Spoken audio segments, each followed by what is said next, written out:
Imagine pulling a common 5-cent piece out of your pocket, flipping it over in your hand, and realizing that a single, microscopic feature makes it worth thousands of dollars.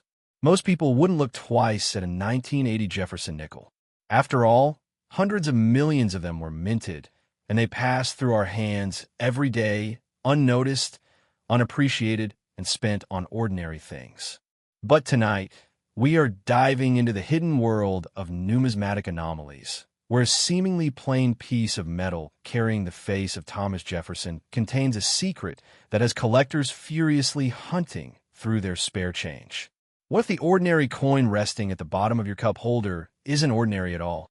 To understand why this specific coin holds such an undeniable allure, we have to travel back to the year 1980. The world was changing rapidly. The United States Mint was working at a furious pace to keep up with the demands of a bustling economy, churning out billions of coins across its facilities. At the Philadelphia Mint, standard operational procedures were shifting. For decades, the Philadelphia Mint had a tradition. It rarely put a mint mark on its coins. If a coin had no letter beneath the date, you automatically knew it was born in the historic halls of Philadelphia.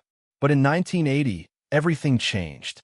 The Mint decided to permanently add the letter P to the obverse of the Jefferson Nickel to clearly denote its Philadelphia origin, a practice not seen on nickels since the emergency silver issues of World War II. The stage was set, the presses were rolling, and over 590 million standard nickels were struck. On the front, the dignified profile of Thomas Jefferson, designed by Felix Schlag, looked toward the future. On the reverse, Monticello, Jefferson's beloved Virginia estate, stood in classic architectural perfection, composed of 75% copper and 25% nickel. These coins were built to endure the rough and tumble nature of American commerce. But within this massive, $500 million tidal wave of currency, a mystery was born. Somewhere in the chaos of production, things went beautifully, catastrophically wrong. When collectors look for the true prizes of the 1980p Jefferson nickel, they aren't looking for standard perfection. They are looking for the ghosts in the machine. During the high-speed minting process, a blank coin, known as a planchet, is fed into the press, where immense pressure stamps the design onto the metal. But what happens if the mechanical arms misfeed? What happens if a stray copper penny blank finds its way into a machine calibrated for a nickel? The results are legendary. A handful of 1980p nickels were accidentally struck on pure copper cent blanks.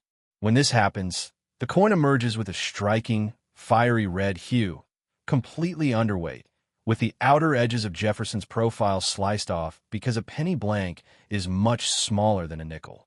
Imagine finding a nickel that glows with the unmistakable copper radiance of a penny.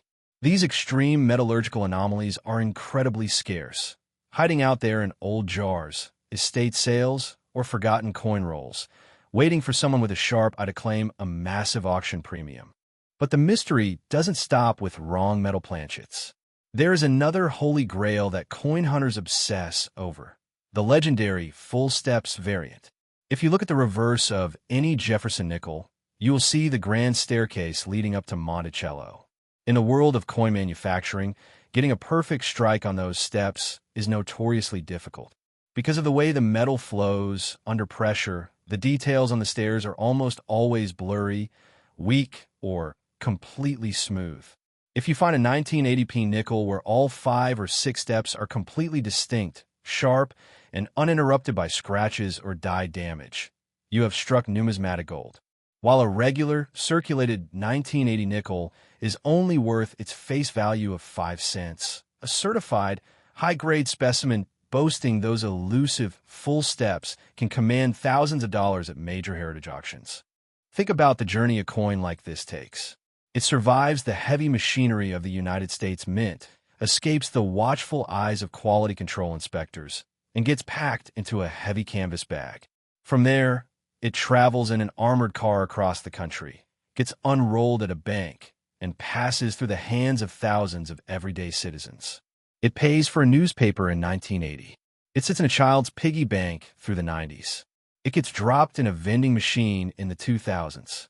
For over 40 years, it avoids being lost, defaced, or melted down, carrying its hidden fortune across decades of history.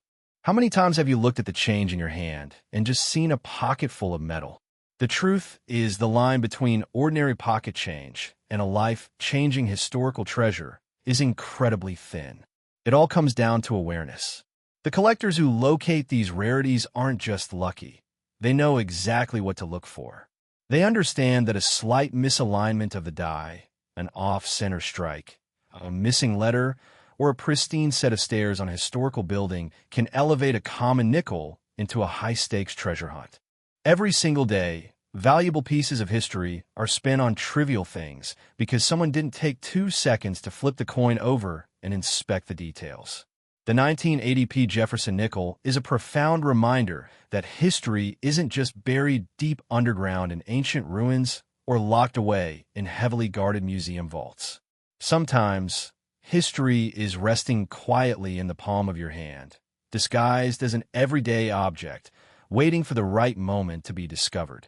So, the next time you clear out your pockets at the end of a long day, or notice an old jar of coins gathering dust on a shelf in your basement, don't just pass it by. Take a closer look at the dates. Look for that distinct Philadelphia P. Check the color of the metal, examine the sharpness of the lines, and look closely at the steps of Monticello. You might just be holding a piece of a 40-year-old minting mistake that could change your financial future. Now, I want to hear from you. Have you ever checked your spare change for rare dates or striking errors? And what is the most unusual coin you have ever found in circulation? Let me know in the comments below.